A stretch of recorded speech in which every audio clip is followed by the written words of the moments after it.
Yes, 10th class, good morning to all of you बच्चों. We are going to start next part of our chapter. The name of the topic is refraction of light.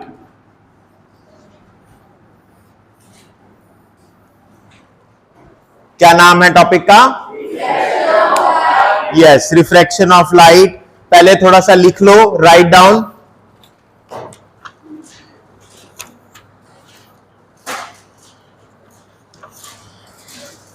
Write down the phenomena of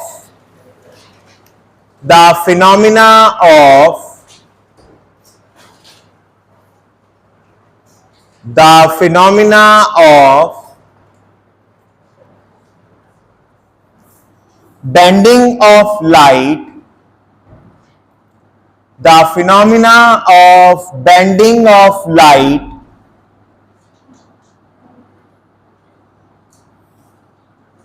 when it passes from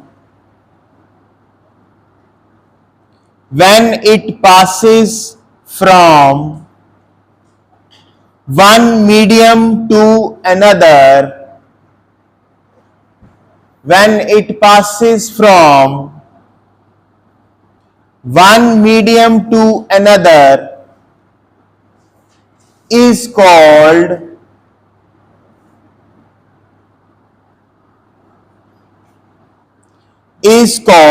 refraction.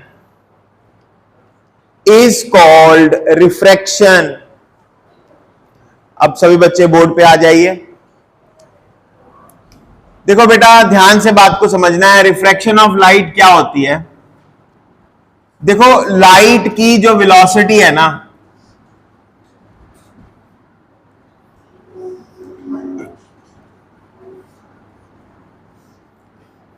that is 3 into 10 raised to power 8 metre पर second. कितनी होती है? 3 into 10 raised to power 8 metre पर. अगर थोड़ा सा इसको देखें तो 3 के साथ अगर 3 जीरो लगा दे तो 10 raised to power 5 मीटर पर सेकेंड लिख सकते हैं इसको. ऐसे 3 जीरो इधर लगा दी. अब 3000 मीटर पर सेकेंड हो गया. 3000 मीटर को क्या मैं 3 किलोमीटर लिख सकता हूं? और ये 5 जीरो मतलब 1 2 3 4 5. ठीक है, तो 3 लाख किलोमीटर पर सेकेंड की वेलोसिटी है. किसकी? लाइट की. कितने लाख किलोमीटर चलती है वेलोसिटी? 3 लाख किलोमीटर पर सेकेंड की वेलोसिटी है वेलोसिटी ऑफ लाइट. कहां पे? एयर में या वैक्यूम में? दोनों में इसकी वेलोसिटी इतनी होती है. Now what is the process of refraction of light? देखो बेटा, मान लो ये हमारे पास ग्लास है. क्या है हमारे पास? ये ग्लास. और ऊपर एयर है, नीचे ग्लास है. And light is going from air to glass. Air से किसकी तरफ जा रही है? ये ग्लास में जा रही है. अब अगर ध्यान दें आप तो लाइट का एक्चुअल पाथ ये है.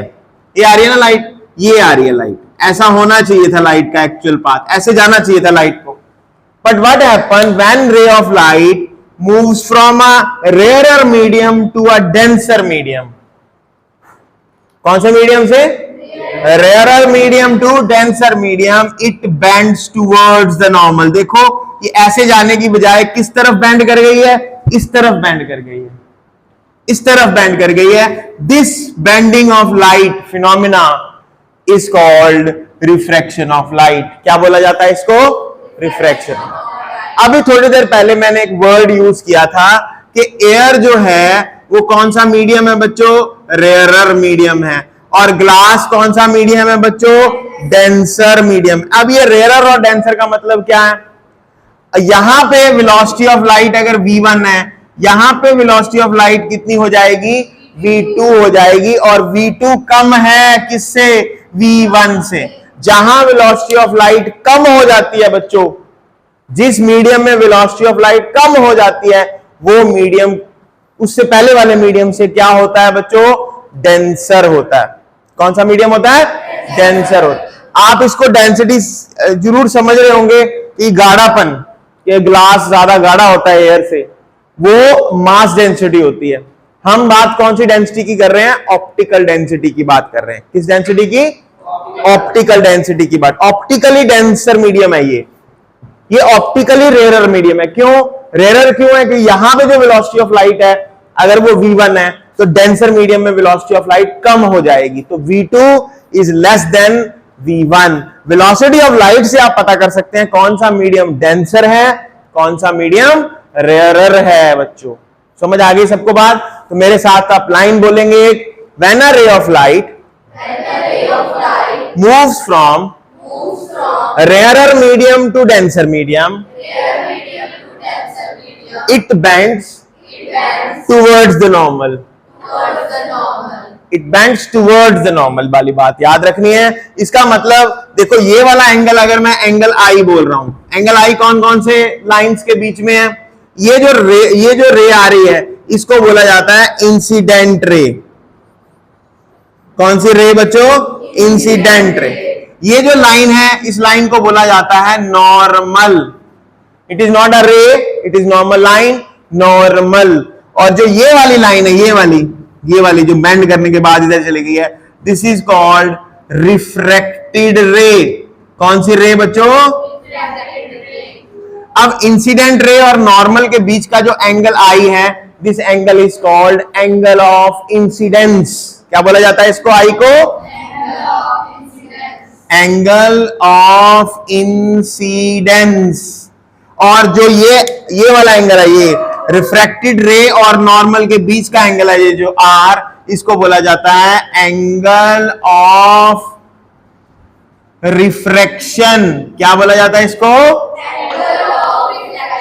रिफ्लेक्शन नहीं है ये, रिफ्रैक्शन, एंगल ऑफ रिफ्रैक्शन। अच्छा, अभी तुम्हें देख के कौन सा बड़ा लग रहा है, कौन सा छोटा लग रहा है? एंगल आई क्या लग रहा है आपको, बड़ा के छोटा? आर से इक्वल है। बहुत सारे बच्चे बोल रहे हैं इक्वल है। देखो अब ध्यान दो, ये लाइन और ये लाइन, ये एंगल, ये पूरा एंगल और ये एंगल आई इक्वल है। ये इस तरफ बेंड कर गई, अगर इस तरफ बेंड करी, इक्वल कैसे हो सकते हैं बच्चों? ये किसको इक्वल लग रहे हैं?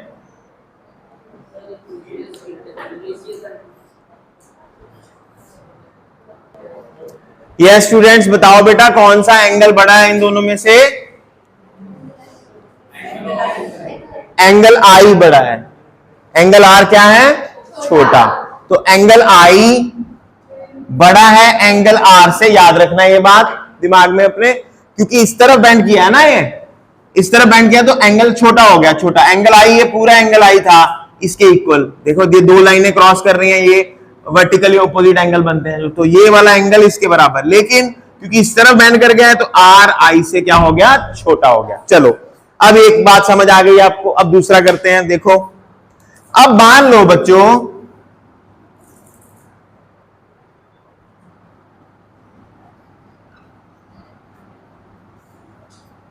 रे of light is going moving from denser medium to rare medium.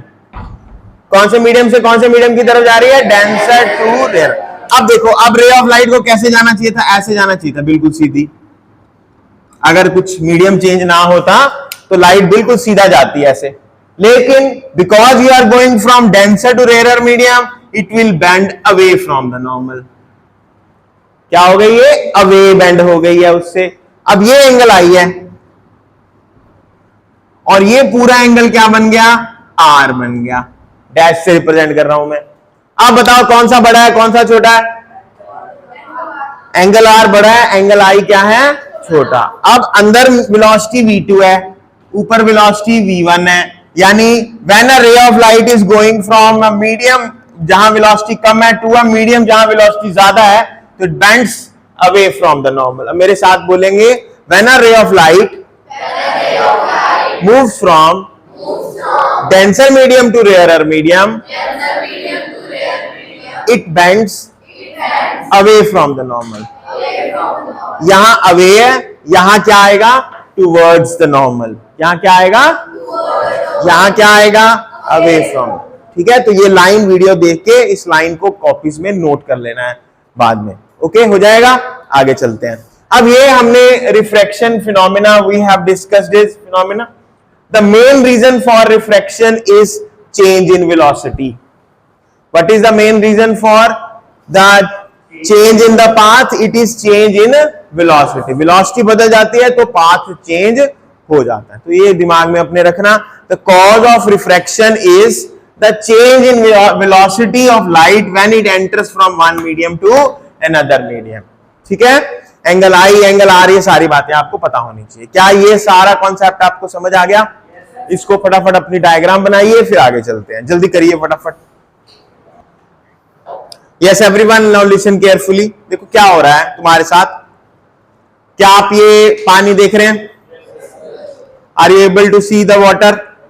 आपको ग्लास और उसके बाद वाटर लेयर दिख रही है।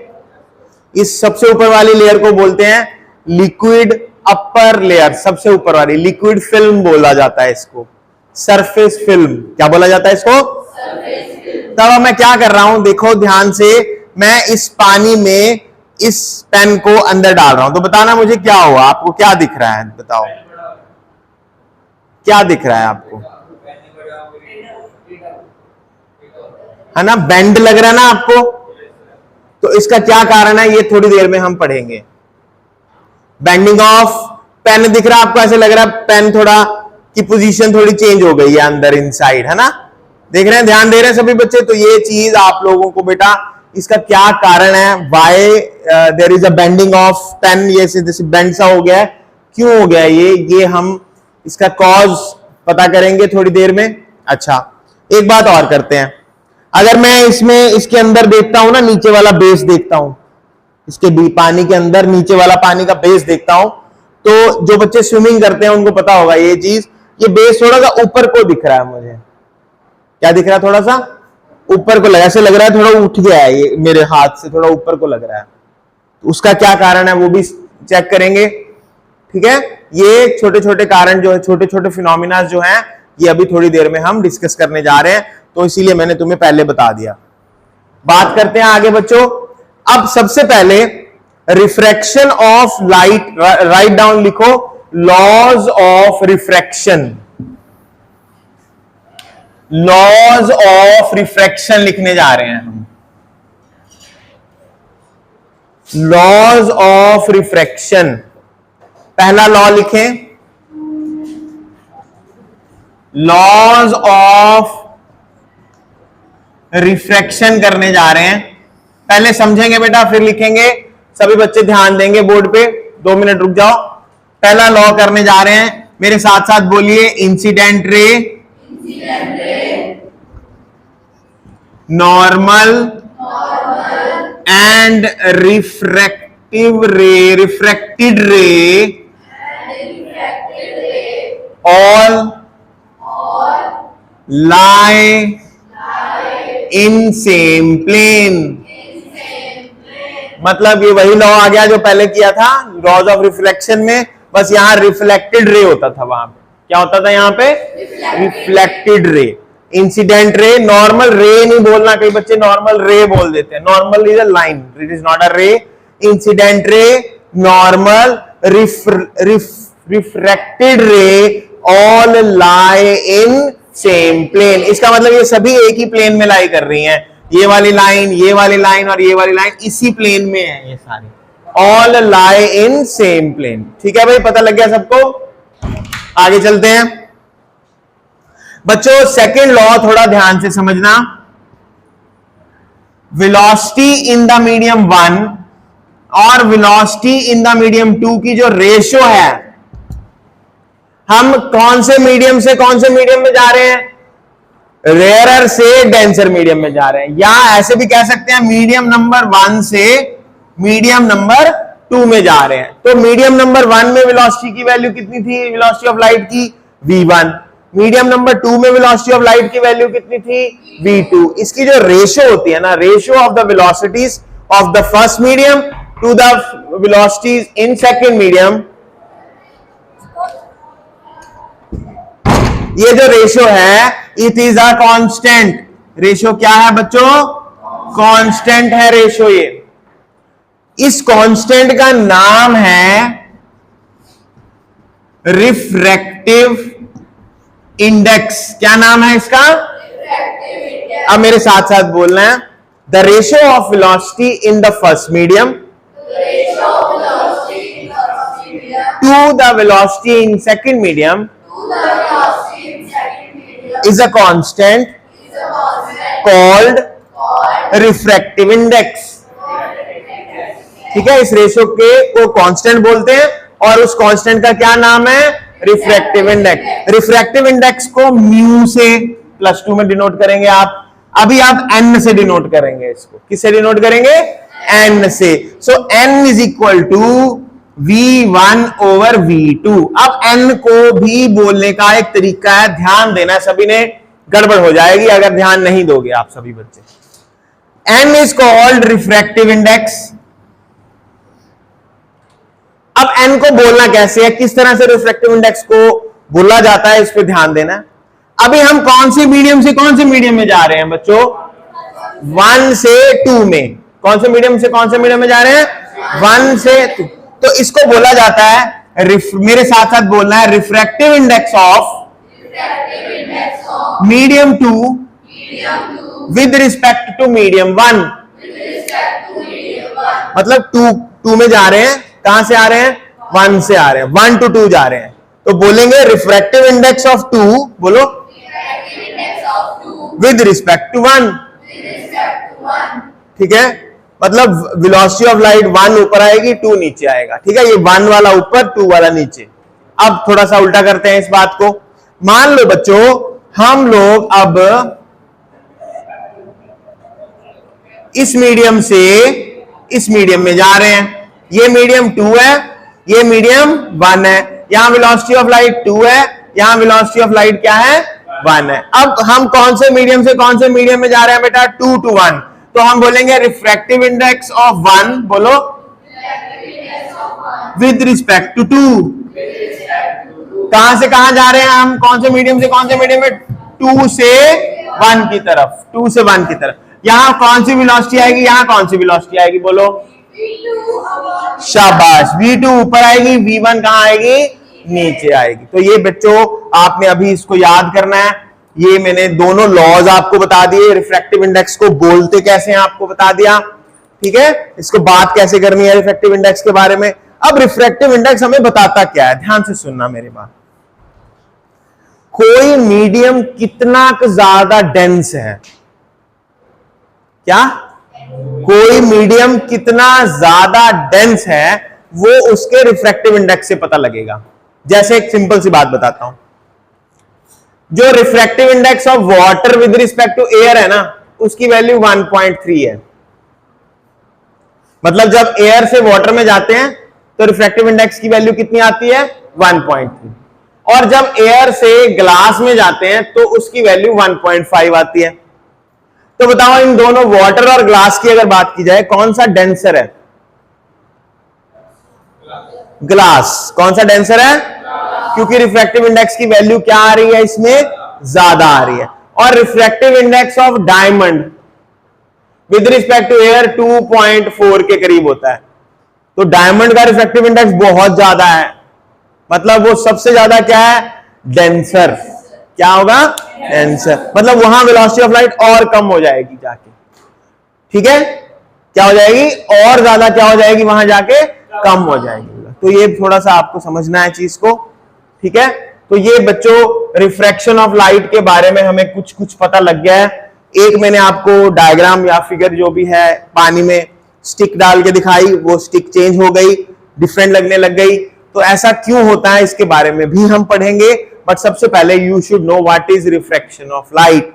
तो क्या आपको पता लग गया बच्चों? चलो लास्ट लाइन बोलते हैं। Refraction of light is a phenomena of bending of light when light travels from one medium to another medium। Medium समझ गए? मीडियम का क्या मतलब है? ठीक है, अच्छा एक मैं तुम्हें बात बताता हूं। ये लाइन देख रहे हो आप? ये वाली लाइन, ये लाइन देख रहे हो? ऊपर कौन सा मीडियम है? एयर। नीचे कौन सा मीडियम है? ग्लास। ये लाइन इन दोनों मीडियम्स को सेपरेट कर रही है। इस लाइन का नाम है इंटरफेस। क्या नाम है इसका? इंटरफेस। वैसे याद रख लो थोड़ा सा, interface is a line which separates two mediums. ठीक है बच्चों, कितना टाइम बाकी अभी है? टाइम? हाँ जी, 10th क्लास एक क्वेश्चन कराने जा रहा हूं आपको। ये क्वेश्चन बहुत आता है पेपर में, मतलब 3 मार्क्स का है, बड़ा आसान है। 2 मिनट में आप डेरिवेशन कर दोगे इसको, मतलब पूरा सॉल्व कर दोगे। आपको पेपर में क्वेश्चन आएगा ऐसे, प्रूव, क्या प्रूव करना है? n12 is equal to 1 over n21, ऐसे प्रूव करना है बस। पहले बोर्ड देखिए, बाद में लिखना अभी नहीं है, पहले बोर्ड देख लो फिर बाद में। यस, ध्यान से सुनना है मेरी बात को। मैं यहां 2 डायग्राम्स बना रहा हूं।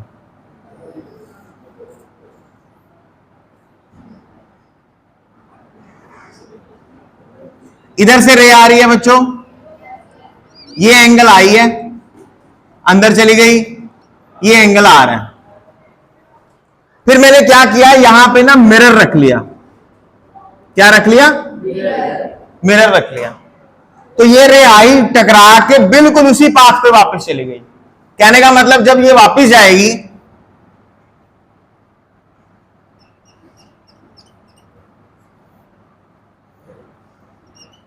तो ये एंगल R और ये एंगल I बिल्कुल वैसे ही बनेगा जैसे यहां बना था। क्या आप सबको मेरी बात समझ आई? दोबारा सुनो, रे आ रही थी इस तरफ से, यहां बेंडिंग हो गई, अंदर चली गई। अंदर मैंने क्या रख दिया? यहां पे एक मिरर। मिरर के ऊपर नॉर्मल बजी, वो जो अगर नॉर्मल बजी तो वह बिल्कुल उसी पाथ पे वापस जाएगी। जो वापस जा रही है तो ये एंगल R बन रहा है, ये एंगल क्या बन रहा है? I, सेम एंगल बन रहे हैं। अच्छा मुझे एक बात बताओ, जब ये वापस जा रही है, अगर अंदर से देखेंगे तो बेसिकली ये I है ना, अंदर के लिए ये कौन सा एंगल है? I, और ये कौन सा एंगल है? R। वो तो हमने इसलिए लिख लिया, एंगल सेम थे। क्या मेरी बात पकड़ रहे हो आप? मैं क्या बोल रहा हूं? जब अंदर से रे बाहर जा रही है तो ये एंगल ऑफ, ये हमारी इंसिडेंट हो गई, अब रे ये रिफ्रैक्टेड हो गई, तो बेसिकली ये आई है और ये क्या है? आ रहा है, अगर अंदर से जा रहे हो आप। सही है बात? मैंने वैसे लिख लिया ये, तो चलो। अच्छा अब मुझे ये बताओ, ये एंगल आ रहा है, ये वाला, यहां वेलोसिटी v1 है, यहां वेलोसिटी v2 है, यहां वेलोसिटी v1 है, यहां वेलोसिटी v2 है। इसको मीडियम नंबर 1 बोलते हैं, इसको मीडियम नंबर 2 बोलते हैं। इसको मीडियम नंबर 1 है, इसको मीडियम 2 है। ठीक है, अभी जो सेकंड हमने लॉ पढ़ा था रिफ्रैक्टिव इंडेक्स वाला, उस लॉ का नाम है स्नेल्स लॉ। क्या नाम है उसका? Snell's law. स्नेल्स लॉ, उसको अकेले को स्नेल्स लॉ भी बोल देते हैं। अब सुनो बात ध्यान से। अब मुझे बताओ, मैं कौन से पहले केस में, केस नंबर 1 की बात करता हूं। पहले केस में मैं किस मीडियम से किस मीडियम में जा रहा हूं? Very good. फर्स्ट से किस में जा रहा हूं मैं? सेकंड में जा रहा हूं। तो क्या मैं ऐसे लिख सकता हूं, refractive index of 2 with respect to 1, क्योंकि मैं 2 में जा रहा हूं। कहां से आ रहा हूं? 1 से आ रहा हूं। तो इसकी रेशियो क्या होगी? v1 over v2। बोलो बोलो बेटा, सही है कि नहीं? ये मैंने कौन से केस से स्टडी किया है? केस नंबर 1 से स्टडी किया। सही है। अब बात करते हैं केस नंबर 2 की। केस 2 है, केस 2 की बात करते हैं। अब मुझे बताओ, केस 2 में मैं कौन से मीडियम से कौन से मीडियम में जा रहा हूं? 2 से 1 में जा रहा हूं। तो क्या मैं ऐसे बोल सकता हूं refractive index of 1 with respect to 2, क्योंकि 1 में जा रहा हूं। कहां से आ रहा हूं? 2 से 1 में जा रहा हूं। ठीक है, यहां पे क्या आएगा बताओ? ऊपर v2 नीचे v1। इस इक्वेशन को मैं इक्वेशन नंबर 1 बोल देता हूं, इसको इक्वेशन नंबर 2 बोल देता हूं। कोई दिक्कत, कोई परेशानी? अब मैं मल्टीप्लाई कर देता हूं इसको।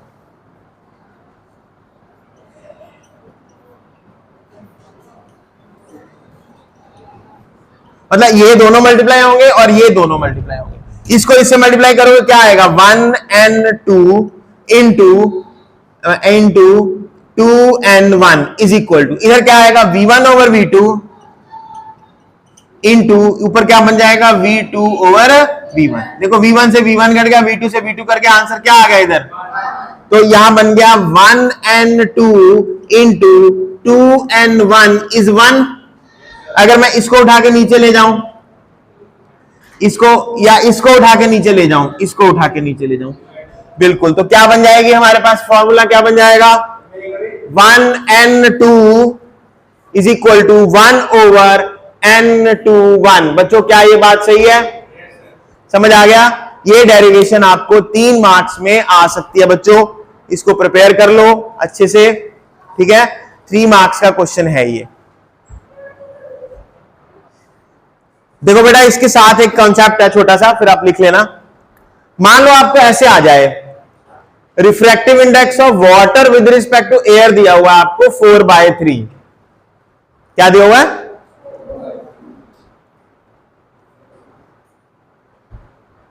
क्या ये आएगा पेपर में? 2 नंबर का क्वेश्चन है, पक्का डालो, 1 या 2 नंबर में डालूंगा। देखो रिफ्रैक्टिव इंडेक्स किसका दिया हुआ है? Water with respect to air का दिया है, क्या दिया है?